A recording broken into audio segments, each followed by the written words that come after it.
everyone, আসসালামু আলাইকুম। It's my Chandni and welcome my new blog.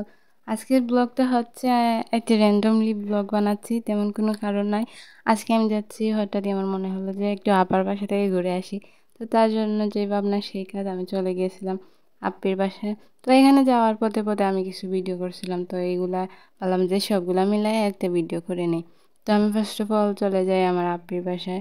সেখান থেকে মানে আপ্পি বাসায় যাওয়ার সময় আমার আম্মু কি যেন দিচ্ছে আমার ব্যাগের ভিতরে ঢুকে, আমি ওইটা দেখি নাই। তো আমি সব নিয়ে নিছিলাম। তারপর যখন আমি টাউনে গেছি তখন দেখলাম যে খুব সুন্দর সুন্দর পেয়ারা ছিল। তো ভাবলাম এখান থেকে কিছু পেয়ারা নিয়ে নেই, কারণ আপ্পির বাসায় যেয়ে এগুলো মাখা খাইতে পারবো।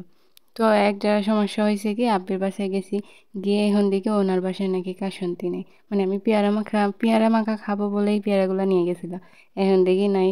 তো যাই হোক, কেয়ার করলাম। তারপর লবণ দিই, মানে কিছু একটা লবণ আর মরিচ এইটা মাখায় খেয়ে নিছি, কিছু করার নাই।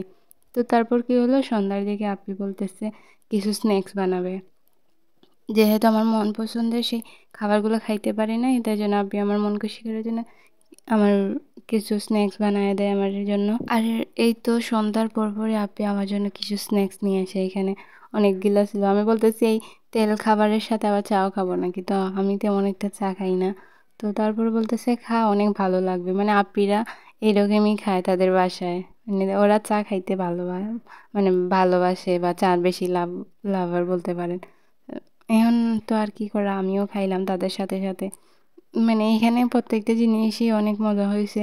আর আমি দেখলাম যে তারা যেভাবে খায়, মানে ঝাল টক মিষ্টি সব একসাথে, মানে সবগুলাই ভালো লাগছে আমার কাছে। আমিও নেক্সট টাইম আমার বাসায় এরকম ট্রাই করবো, দেখবো যে আদৌ কি ভালো লাগে কি না। তো সন্ধ্যার পরপরই নাস্তা খেয়ে আমি চলে যাই আমার পরের দিন আমি বাসায় চলে আসবো। তো আমি চলে যাই আমার এই কলেজে যাওয়ার জন্য যে ড্রেসটা আনছিলাম ওইটা রেডি করার জন্য। আর এই তো আমার মানে কলেজে যাওয়ার যে ড্রেসটা ছিল সেটা আমি ইস্ত্রি করে রেখে দেবো। এটা অনেকটা মানে কীরকম হয়েছিল আর কি। তো যাই হোক, এখানে আমি আমার রাতে আমার সব কিছু গোছগাছ করে রেখেছিলাম, যাতে সকালে এসে আমার তাড়াহুড়া করতে না হয়, কারণ আমার অনেক সকাল সকাল ক্লাসের জন্য বের হতে হয় আর কি। তো তার জন্য এখানে সেটা রেখে দিলাম। তো আজকের দিনের ব্লগটা এখানে শেষ। পরে দিন আবার স্টার্ট করবো। মানে আমার আজকের ব্লগটা ছিল 2 দিন ব্যাপী, মানে 2 দিনের মিলায় একটা ব্লগ করছিলাম আমি। তো এইখানে রাত হয়ে গেছে, আমি পরের দিন সকালে এই তো চলে আসলাম কলেজে। আর এটা ছিল কলেজের কিছু ভিডিও, মানে আমি কলেজের ভিডিও দেখাতে চাচ্ছি না, একদিন আমার কলেজ ট্যুরটা দেখাই দেব ভিডিওর মাধ্যমে।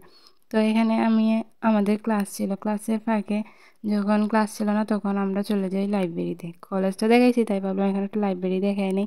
তো তখন আমি চলে যাই লাইব্রেরিতে যাই। আমি খুঁজতেছিলাম যে আমি কোন বইটা পড়বো। তো আমার আসলে হুমায়ুন ফরিদের বই সব থেকে বেশি ভালো লাগে। তো আমি প্রথমে যে ওই বইগুলোই খুঁজতেছিলাম।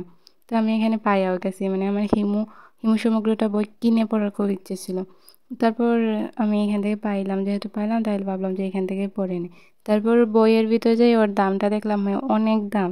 তো তাই ভাবলাম যে থাক, আমি দাম দিয়ে না কিনি, এখানেই পড়ে নিই। আর বই লাভাররা আসলে এই দাম দিয়ে কিনে পড়বে, যেখানে পাবে সেখানেই পড়ে নেবে, তার অত কিছু কষ্ট করে দেখা লাগবে না। তো যাই আমি আমার বই পড়াটা শুরু করি। এখানে আমি 45 মিনিটের মতন ব্রেক পেয়েছি, মানে আমাদের একটা ক্লাস টাইম। তো ওই টাইমটা আমি পড়াশোনা করে এখান থেকে চলে যাই। মানে এক ক্লাসের বেশি ফাঁকা ছিল না, তো এই টাইমটাই আমি পড়ছিলাম।